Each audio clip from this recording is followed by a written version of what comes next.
The Coalition was becoming something unprecedented. In galactic history, a civilization based on unlimited potential insta-fleet.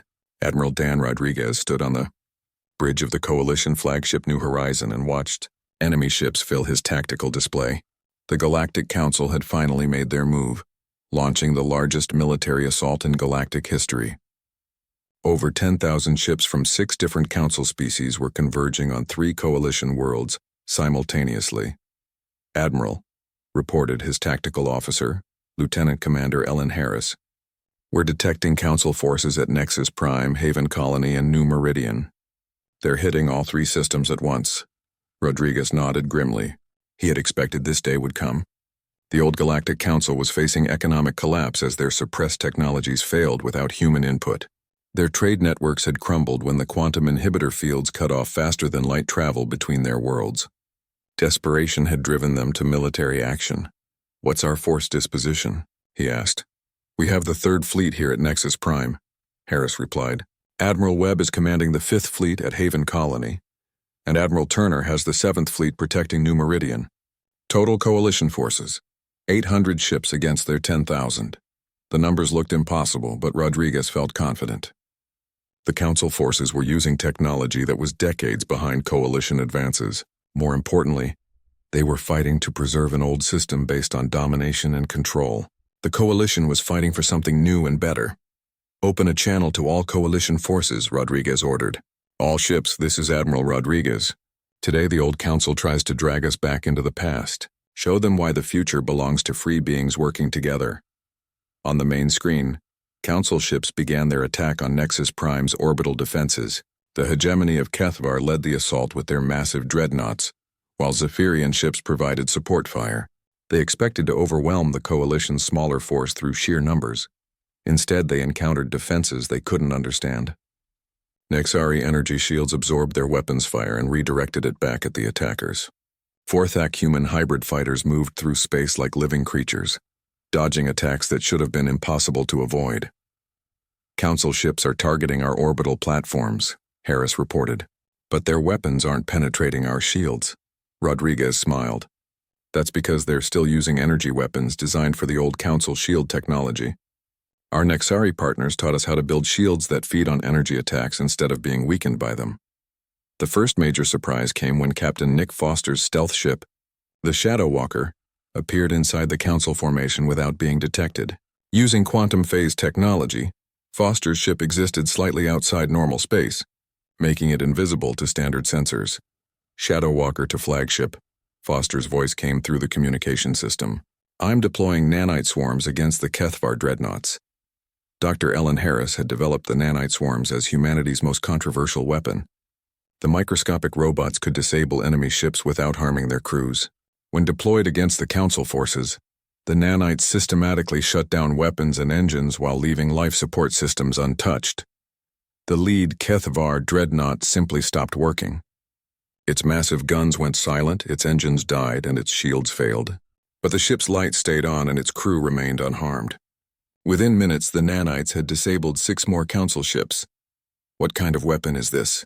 came a panicked transmission from the Kethvar admiral. "Our ships are completely powerless, but sensors show no damage." Rodriguez opened a channel to the Council forces. "Council Admiral, this is Admiral Rodriguez of the Coalition Defense Force. Your ships have been disabled by nanite swarms. Your crews are unharmed and your life support systems are fully functional. Surrender now and avoid further unnecessary conflict." The Council response was swift and desperate. Instead of surrendering, they launched fighter squadrons in a mass attack against Coalition positions. Thousands of small ships swarmed toward New Horizon and the other Coalition vessels. But the Coalition had prepared for this too. Symphonic collective energy beings had been integrated into the Coalition's point defense systems. The energy beings could react at the speed of light, targeting multiple incoming fighters simultaneously. The result was devastating for the Council forces. Their fighters found themselves flying into precisely coordinated defensive fire that eliminated entire squadrons in seconds.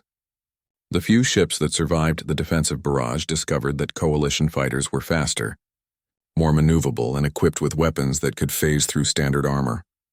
At Haven Colony, Admiral Chris Webb was demonstrating the Coalition's newest defensive innovation, His ships were equipped with quantum fold generators that could instantly transport attacks away from their targets. Council forces are firing everything they have at us, Webb reported to Rodriguez. But we're redirecting their weapons fire into empty space. They're essentially shooting at nothing. The Council's assault on New Meridian faced an even stranger defense. Admiral Turner's fleet was using time dilation fields created with timekeeper technology. From the Council's perspective, the Coalition ships seemed to be moving impossibly fast, dodging attacks that had already been fired. "This is impossible," came a transmission from the Zephyrian fleet commander. "How are your ships avoiding weapons fire that's already hit them?" "Temporal warfare," Turner replied calmly. "We're operating in accelerated time compared to your forces. By the time your weapons reach where we're already somewhere else." As the battle continued, it became clear that the Council forces were hopelessly outmatched. Their weapons couldn't penetrate Coalition defenses. Their ships couldn't match Coalition speed and maneuverability. Their tactics were designed for the old style of warfare, not the revolutionary approaches the Coalition had developed. The turning point came when Captain Foster's stealth mission reached the Council's command station in the Kepler system. The massive facility coordinated the three-pronged attack and served as the Council's primary military headquarters. Foster's team used quantum phase technology to infiltrate the heavily defended station without being detected. Once inside, they accessed the Council's central computer system and made a shocking discovery. "Admiral," Foster's voice came through on a secure channel, "you need to see what I'm transmitting. The Council's been hiding something for thousands of years." The data Foster had found revealed the Council's greatest secret. For millennia, they had been deliberately preventing galactic advancement. The Council leadership believed that rapid technological progress led to the collapse of civilizations, so they had systematically suppressed innovation and kept species at carefully controlled development levels. "They've been stunting galactic growth for eons," Foster reported. "According to their files, they've prevented at least 50 major technological breakthroughs that could have transformed galactic civilization. They actually destroyed entire research facilities to keep certain discoveries secret." Rodriguez felt sick as he read the files. The Council hadn't just been incompetent or biased. They had been actively sabotaging galactic progress for what they believed was the greater good. "Broadcast this information on all frequencies," Rodriguez ordered. "Every being in the galaxy deserves to know the truth." As news of the Council's deception spread, the tide of battle shifted dramatically. Many Council ships simply stopped fighting as their crews learned what their government had been doing. Others switched sides entirely, requesting asylum in Coalition space. The most dramatic defection came when Councilor Vexithera, the same Zephyrian who had mocked humanity months earlier, contacted Rodriguez directly. "Admiral Rodriguez." Vexithera's transmission was filled with what the translator rendered as shame. "I formally request sanctuary for myself and my ship's crew. We were told we were preserving galactic stability. We did not know we were preventing galactic progress." "Sanctuary granted," Rodriguez replied without hesitation. "The Coalition welcomes all beings who choose cooperation over control." The battle ended not with massive explosions or desperate last stands, but with surrender. Faced with overwhelming evidence of their leadership's deception and the Coalition's obvious technological superiority, most Council forces simply gave up. More importantly, footage of the nanite swarm's humane approach to warfare had spread throughout Council space. Populations saw that the Coalition could have slaughtered their enemies but chose restraint instead. The contrast with the Council's authoritarian methods was stark and powerful. "Admiral," Lieutenant Commander Harris reported, "we're receiving surrender requests from over 8,000 Council ships. Only a few hundred vessels are still actively fighting." Rodriguez looked at his tactical display and saw the last pockets of resistance scattered across 3 star systems. The old Galactic Council's military had been broken not just by superior technology, but by the revelation that everything they had fought for was based on lies. "Open a channel to all forces. Coalition and Council," Rodriguez ordered. "This is Admiral Rodriguez to all ships in these systems. The fighting is over. The old Council is finished. Any being who wishes to join the COA..." Helen smiled as she watched ships from dozens of species dock at the station. Children from multiple civilizations played together in the station's parks while their parents conducted business that spanned entire sectors of the galaxy. I think we'd still be sitting in those uncomfortable chairs, begging for permission to explore the next star system, Helen replied. Instead, we're about to explore other galaxies. Through the President Helen Scott stood at the podium in the Grand Assembly Hall of New Terra Station and looked out at the most diverse gathering in galactic history. Representatives from over 300 species filled the curved rows of seats, their various forms creating a living mosaic of the galaxy's incredible diversity. 2 years had passed since the old Galactic Council's defeat, and the transformation had been beyond anything Helen could have imagined when she first ran for the presidency of the Democratic Federation of Worlds. The title still felt strange to her, a human leading a government that spanned the entire galaxy. Fellow beings, she began, her words automatically translated into hundreds of languages and communication methods. Today we celebrate not just the second anniversary of our federation, but the fundamental transformation of galactic civilization. The applause that followed came in many forms. Some species clapped with hands or claws, others created harmonic frequencies, and the energy beings of the symphonic collective produced beautiful light displays. The mechanical synthesis flashed their optical sensors in synchronized patterns.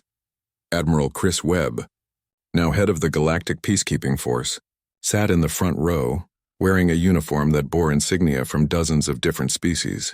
His forces were no longer just human or even just coalition. Every member species contributed ships and personnel to the peacekeeping fleet. When humanity first left the old council, Helen continued, we dreamed of something better. We imagined a galaxy where all sapient beings could reach their full potential. Today, that dream has become reality. Dr. Marie Johnson, director of the Universal Technology Sharing Initiative, smiled as she listened to the president's speech. Marie's project had been the most ambitious in galactic history, the complete sharing of all Federation technology with any civilization that requested it. The results had been staggering. Worlds that had struggled with basic energy production now had unlimited power from quantum reactors. Species that had been confined to single planets were spreading across multiple star systems using quantum fold drives. The barriers between civilizations were disappearing as rapidly as technology could eliminate them. The numbers tell our story better than words, Helen said, activating a holographic display above the assembly. 2 years ago, there were 300 known sapient species in the galaxy. Today, we have confirmed contact with over 2,000 civilizations.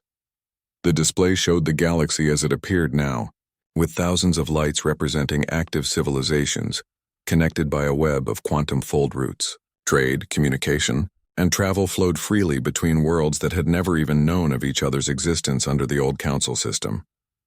The old council claimed that rapid advancement was dangerous. Helen continued, they said that species needed to be carefully controlled and limited for their own good. We chose to believe in unlimited potential instead, and look what we've accomplished together. In the audience, former Counselor Vexi Thara listened with genuine amazement. The Zephyrian had become one of the Federation's most effective ambassadors, using his knowledge of council politics to help integrate former council worlds into the new system. The economic transformation alone was miraculous. Federation replicator technology had eliminated scarcity on thousands of worlds. Hunger, poverty, and resource conflicts were becoming things of the past as civilizations learned to create whatever they needed from basic matter and energy. But the changes went deeper than technology. The Federation had proven that different species could work together as true equals. The old council's rigid hierarchy had been replaced by a system where contribution mattered more than seniority or military power. Admiral Webb stood to deliver his security report. Madam President, I'm pleased to report that the Peacekeeping Force has successfully resolved 47 potential conflicts in the past year without a single act of warfare. Our rapid response capability means that disputes can be mediated before they escalate to violence. The Peacekeeping Force was unlike any military organization in galactic history. Instead of conquest or intimidation, their mission was protection and mediation. Ships from dozens of species worked together to defend developing civilizations and prevent conflicts between established ones. More importantly, Webb continued, we've established the Civilization Development Corps. This volunteer force helps newly contacted species integrate Federation technology and participate in galactic society at their own pace. Helen nodded approvingly. The Development Corps was one of her favorite Federation programs. Instead of imposing alien values on developing civilizations, the Corps provided support and guidance while respecting each species' unique culture and preferences. Dr. Johnson took the podium to present her report on technological sharing. This year, we've successfully transferred quantum fold technology to 400 new civilizations. Replicator technology has been shared with 600 species. Most remarkably, consciousness transfer technology has been requested by over 1,000 civilizations. The consciousness transfer technology was perhaps the Federation's greatest gift to the galaxy. Death itself was becoming optional as beings learned to preserve their minds and experiences beyond biological limitations. The philosophical implications are profound, Dr. Johnson explained. When death is no longer inevitable, beings become willing to take greater risks and pursue longer-term goals. We're seeing an explosion of creativity and innovation across the galaxy. The cultural transformation was just as dramatic as the technological one. Federation worlds hosted art exhibitions featuring works from hundreds of different species.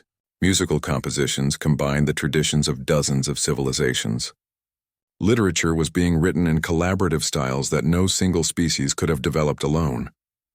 Helen activated another holographic display showing education statistics. Today, over 10 million young beings from different species are participating in cross-cultural education programs. They're growing up seeing diversity as normal and valuable rather than strange or threatening. In the audience, a young human girl named Lucy sat next to her Nixari friend, Crystal Harmony of Learning. They were part of a student exchange program that allowed children from different species to learn together on Federation worlds. Lucy and Crystal Harmony had been working on a science project that combined human creativity with Nexari, crystalline mathematics. Their teacher, a Vorthak engineer named Strength Through Knowledge, had encouraged them to think beyond the limitations that had once separated their species. The next generation doesn't see barriers where we once did, Helen observed. To them, the galaxy is simply home, and all sapient beings are simply neighbors.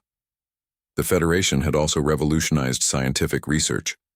The old council had limited access to advanced laboratories and restricted collaboration between species. The Federation encouraged open sharing of knowledge and resources. The result was an unprecedented explosion of discovery. Diseases that had plagued civilizations for millennia were being cured. Energy sources that had seemed impossible were being developed. Even the fundamental nature of reality was being explored through collaborative research that combined the insights of hundreds of different species. Today, I'm pleased to announce our most ambitious project yet, Helen said, activating a final holographic display. The Galactic Exploration Initiative will send mixed species crews to investigate other galaxies using our most advanced quantum fold technology. The display showed the Milky Way galaxy with arrows pointing toward Andromeda and other nearby galaxies. The Federation had outgrown its birthplace and was ready to take its message of cooperation and unlimited potential to new frontiers. Admiral Morrison, now elderly but still sharp, stood to address the assembly. The man who had led humanity out of the old council was now the Federation's Director of Interstellar Relations.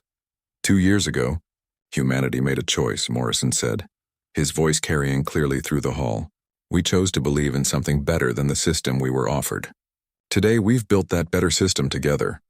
He paused, looking around at the incredible diversity of beings in the assembly. But our work is far from finished. Every day, new civilizations join our Federation.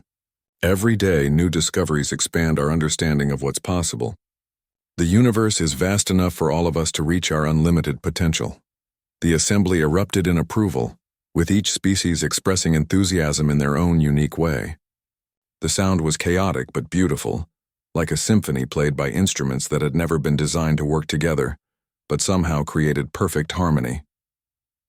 As the ceremony concluded, Helen walked to the observation deck where she had first seen New Terra Station under construction. Now the facility was just one of hundreds of Federation capitals scattered throughout the galaxy. Dr. Johnson joined her at the observation window. "Do you ever wonder what would have happened if humanity had stayed in the old council?" she asked. The Great Hall of the Galactic Council buzzed with voices from 12 different worlds. Representatives from across the galaxy had gathered for what many considered the most important meeting in 1,000 years. At the center of it all stood Ambassador Zethkar, his forearms moving as he spoke to the crowd. "Friends and allies," Zethkar began, his voice carrying across the massive chamber. "We are here to discuss the upcoming mission to the Andromeda Galaxy. This will be the greatest exploration in our history." The crowd fell silent. Every species had dreamed of reaching the neighboring galaxy for centuries. Now, with their combined technology, it was finally possible. "However," Zethkar continued, "there is one issue we must address. The humans have requested to join this mission." A wave of laughter swept through the hall. The insect-like Krixtal clicked their claws together in amusement. The crystal beings called Shardani made musical sounds that meant they found something funny. Even the peaceful Alterians shook their heads in disbelief. "Humans?" called out Commander Veltos of the Zenith Empire. "Those primitive creatures from the Outer Rim? They barely learned to travel between stars 50 years ago." More laughter filled the hall. Zethkar raised one of his hands to quiet the crowd. "Indeed," he said, "these humans are known for their violent nature.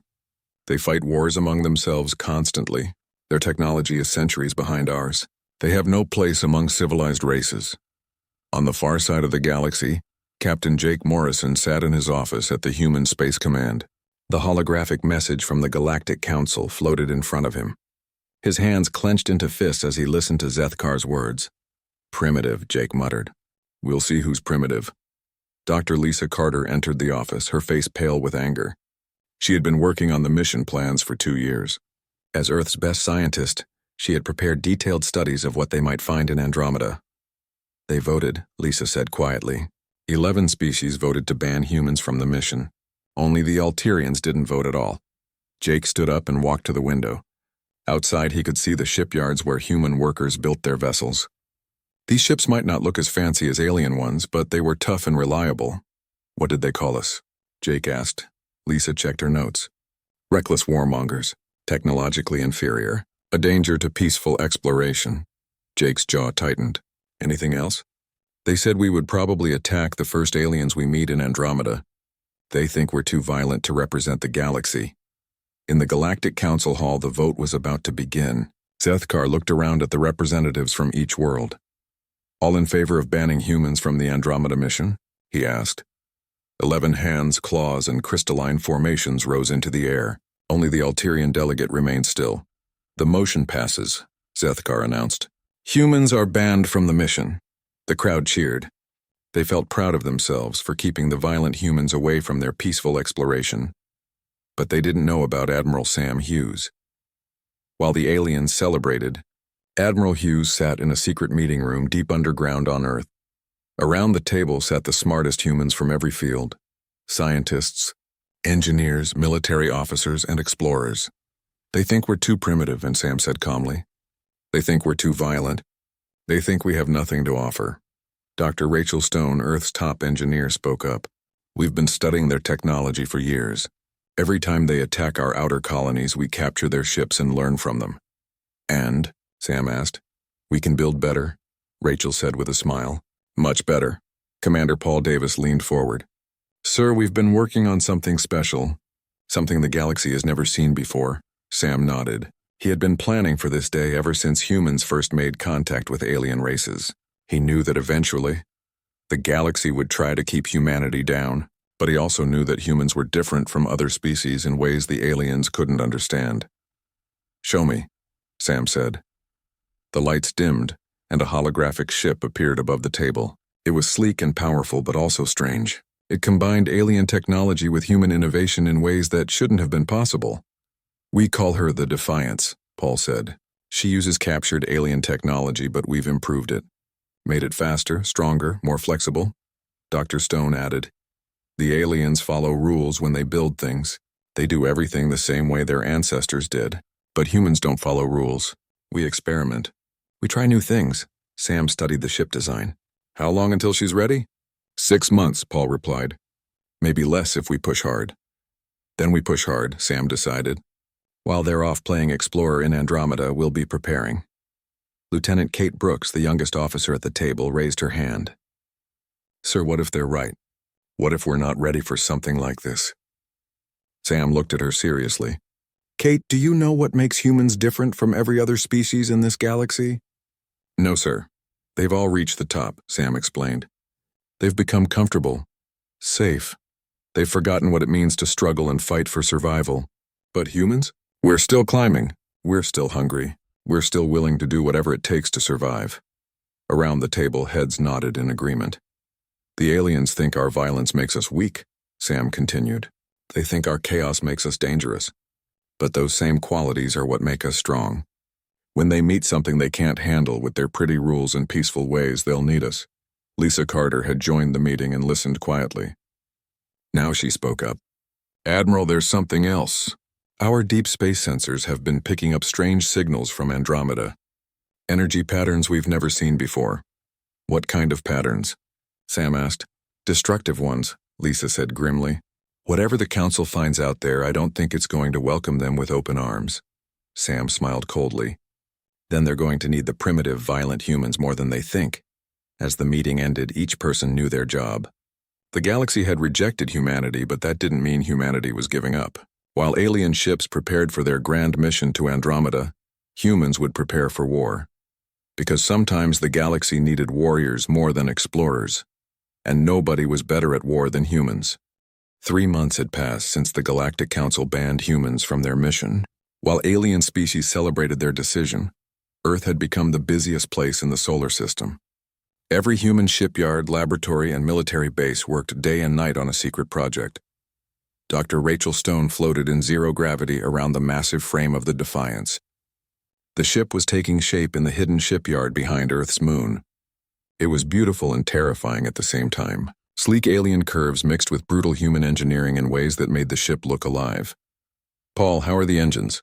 Rachel called out to Chief Engineer Paul Davis. Paul's voice crackled through the communication system from deep inside the ship. The quantum fold drive is working perfectly. We're getting 4 times the power output of standard galactic drives. Rachel smiled. The aliens had built their faster-than-light drives following ancient designs that never changed. But humans had taken those designs apart and put them back together in completely new ways. Where alien ships needed massive engine rooms, the Defiance's drive was small and efficient. That's impossible, said Dr. Alex Turner, an alien technology expert who had joined the project. Galactic engineering says you can't compress a quantum fold system that much. Galactic engineering follows rules, Rachel replied. Human engineering breaks them. Lieutenant Commander Kate Brooks supervised weapons testing in another part of the shipyard. She watched as new defensive systems came online. The alien ships used energy shields that protected against known weapons. But Kate's team had built something different. Try the plasma cannon simulation again, Kate ordered. A holographic alien weapon fired at the Defiance's shields. Instead of just blocking the attack, the shields absorbed the energy and fed it back into the ship's power systems. The adaptive shielding is learning, reported Sergeant Mike Chen from the testing station. Every attack makes it stronger. Kate nodded. This was the key difference between human and alien thinking. Aliens built defenses to stop attacks. Humans built defenses that turned attacks into advantages. In the research labs on Mars, Dr. Lisa Carter worked with a team of xenobiologists to understand their potential enemies. The strange signals from Andromeda had grown stronger over the past months. Look at this pattern, Lisa said, pointing to energy readings on her screen. These aren't natural phenomena. This is technology, but it's unlike anything in our galaxy. Dr. Kevin Walsh, her research partner, studied the data. The energy signatures suggest something that consumes other technologies. It learns from what it destroys. That's what I'm afraid of, Lisa replied. The Galactic Council is walking into a trap and they don't even know it. Meanwhile, Commander Zara Williams trained with her xenobiology team at a secret facility in the asteroid belt. They practiced first contact procedures for encountering completely unknown alien species. Remember, Zara told her team, everything we know about alien psychology comes from species in our galaxy. Whatever we find in Andromeda might think in ways we can't imagine. Her team consisted of the best human minds in alien studies. Unlike their galactic counterparts who studied aliens from a safe distance, humans had learned through direct contact. Often violent contact, but contact nonetheless. The Council species approach aliens like scientists studying insects, said Dr. Brian Cole. They observe and categorize, but humans approach aliens like we're meeting potential friends or enemies. Exactly, Zara agreed, and that gives us an advantage they don't have. Back on the Defiance, Admiral Sam Hughes inspected the final preparations. The ship was nearly complete, and it was everything he had hoped for. It combined the best alien technology with human innovation and military thinking. "Sir," called Captain Jake Morrison, who would command the ship, "we've finished installing the communication systems. We can monitor Galactic Council transmissions from anywhere in the galaxy." "Good," Sam replied. "We need to know when they get into trouble." Jake looked puzzled. "When they get into trouble?" "Not if," Sam smiled grimly. "Jake, I've been fighting aliens for 30 years. I know how they think. They're going to approach whatever's in Andromeda with standard protocols and peaceful intentions. But those energy signatures Lisa's team detected, they're not from a peaceful species." The Admiral walked to the ship's main bridge. It was designed differently from alien ships. Where galactic vessels had command centers that looked like libraries or meeting halls, the Defiance's bridge looked like what it was, a war room. "Human ships are built for fighting," Sam explained to his officers. "Alien ships are built for exploring. When exploration turns dangerous, we'll be ready, and they won't." Dr. Stone joined them on the bridge. "Admiral, we've been analyzing captured alien ships for years. Their technology is advanced, but it's predictable. They always do things the same way." "And humans?" Sam asked. "We do whatever works," Stone replied. "We adapt. We improvise. We combine technologies that aliens would never think to put together." Lieutenant Kate Brooks added, "Sir, I've been studying galactic military tactics. They fight in formations. They follow rules of engagement. They have honor codes that limit how they can attack enemies." "Let me guess," Sam said. "Humans don't follow any of those rules." "No, sir," Kate smiled. "We fight to win." In the depths of space, the Galactic Council's expedition was preparing to leave for Andromeda. 12 ships from 12 different worlds formed an impressive fleet. Each vessel represented the height of their civilization's technology and culture. Admiral Vortash of the Zendali Confederacy commanded the mission from his flagship, the Eternal Glory. The ship was beautiful, with flowing lines and crystal viewports that made it look more like art than a warship. "All ships report ready for departure," announced his communications officer. "Excellent," Vortash replied. "Begin quantum fold sequence." The 12 ships vanished in flashes of light, beginning their journey to Andromeda. They carried the hopes and dreams of every civilized species in the galaxy, but they also carried their weaknesses. On Earth, human sensors tracked their departure. Admiral Sam Hughes watched the energy signatures fade as the alien fleet left the galaxy. "How long until they reach Andromeda?" he asked. 6 months, replied Dr. Turner. "Maybe less if they push their engines hard." "And how long until the Defiance is ready?" 4 months, reported Dr. Stone. "We'll be ready before they even make contact." Sam nodded. "Good, because something tells me they're going to need us sooner than they think." As the weeks passed, more disturbing signals came from Andromeda. The energy patterns were getting stronger and more organized. Whatever lived in the neighboring galaxy had noticed the approaching expedition. "Sir," Lisa Carter reported during one of their daily briefings, "the signals have changed. They're no longer random. Something is preparing for the Council's arrival." "Preparing how?" Sam asked. "Like a predator preparing for prey," Lisa replied quietly. Sam looked around the room at his team. These were the humans the galaxy had rejected as too primitive and violent. But they were also the humans who understood that sometimes violence was the only way to survive. "Ladies and gentlemen," Sam announced, "I think our peaceful galactic neighbors are about to learn why evolution gave humans the instinct to fight."